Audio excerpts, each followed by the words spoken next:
meaning it is ultimately paid by the end consumer, but it is collected by taxable entrepreneurs, or in Indonesia we call pengusaha kena pajak atau PKP, who sell the goods or services.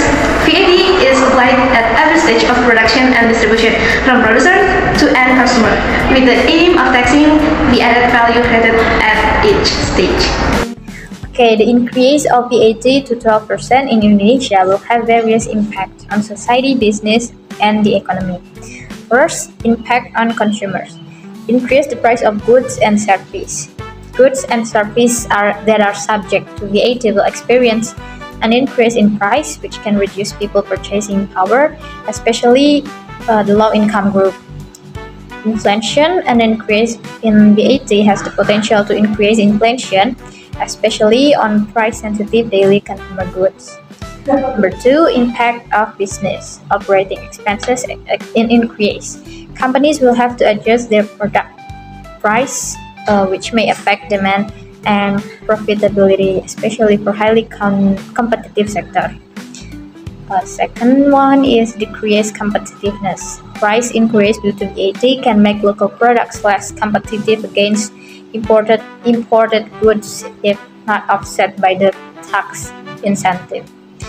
And the last one, administrative adjustment. Business, especially MSMEs, must improve their understanding of the VAT mechanism and make adjustment to the reporting system. And then point number 3 is impact on macroeconomy. Potential slowdown in economic growth. Decreased purchasing power may lead to a slowdown in the consumption sector, which contributes significantly to Indonesia's GDP. Increased social inequality. If the impact of inflation is felt more heavily by low-income earners, while the rich tend to be better able to adjust, social inequality may increase. Overall, although the VAT increase has the potential to increase state revenue, its management needs to be careful so as not to cause a domino effect that can be detrimental to economic growth and public welfare. From the view of communication science, the government should be able to synchronize the government intention conveyed by the finance ministry to the media or the public regarding the clarity or transparency of this 12% VAT increase, specifically whether it is only to pay the country's debt or there are or other budgets. If the allocation of the 12% VAT increase is to fulfill budgets such as the promised teacher salary increase budget, it can be said that the tax is right on target.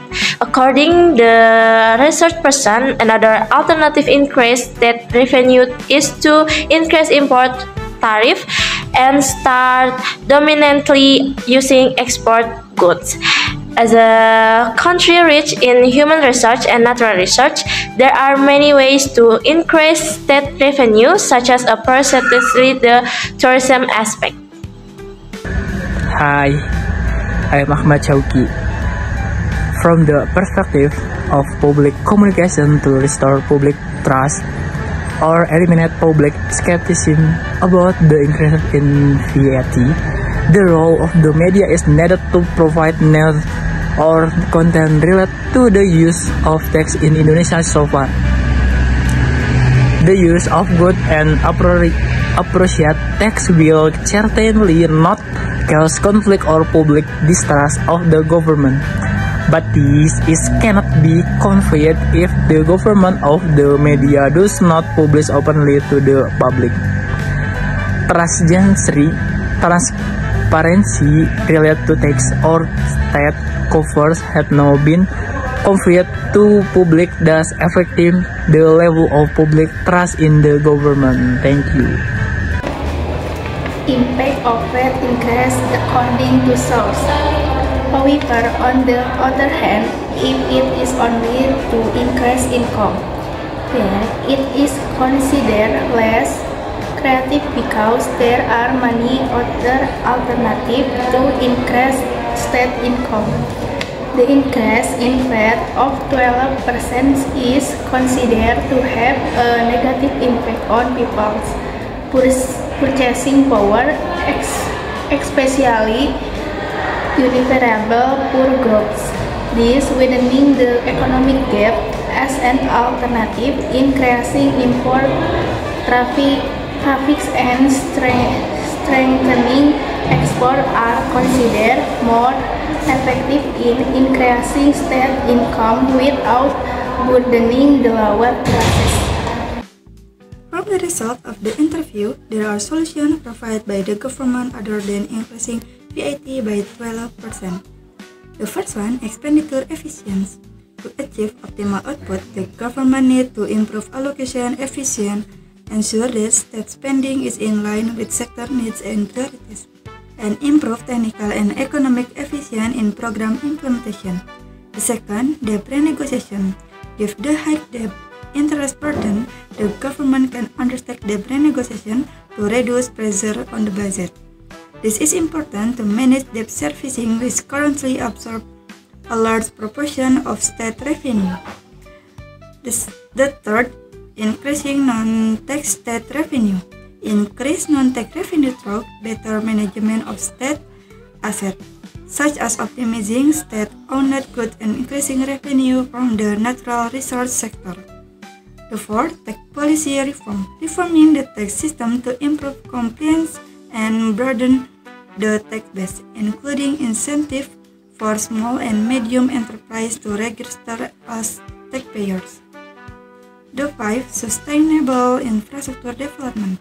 Priorities investment in sustainable infrastructure to improve economic competitive and attract private investment, which in turn can increase state revenue. The sixth, social protection and economic empowerment program. Expand social protection and economic empowerment program such as the People Business Credit and Skill Training to increase the economic capacity of the poor so that they can contribute more to the economy. The last one, simplification of regulation and bureaucratic reform. Conduct bureaucratic reform by simplifying the licensing process to facilitate investment, so as to attract more domestic and foreign investors. Conclusion: the increase in VAT to 12% aims to increase state revenue but raise challenges such as the impact on people purchasing power, especially the lower middle class. Transparency in the ask of tax is key for this policy to be effective, especially if it is allocated to strategic sectors such as education or teacher welfare. Other alternatives to increase state revenue include optimizing state assets, tax reform, spending efficiency, and promoting the tourist and export sectors. The government also needs to improve public communication through the media to rebuild public trust in fiscal policy. The role of the media is important to publish the successful acts of tax in a transparent manner. With inclusive policy innovation, the negative impact of the VAT increase can be minimized.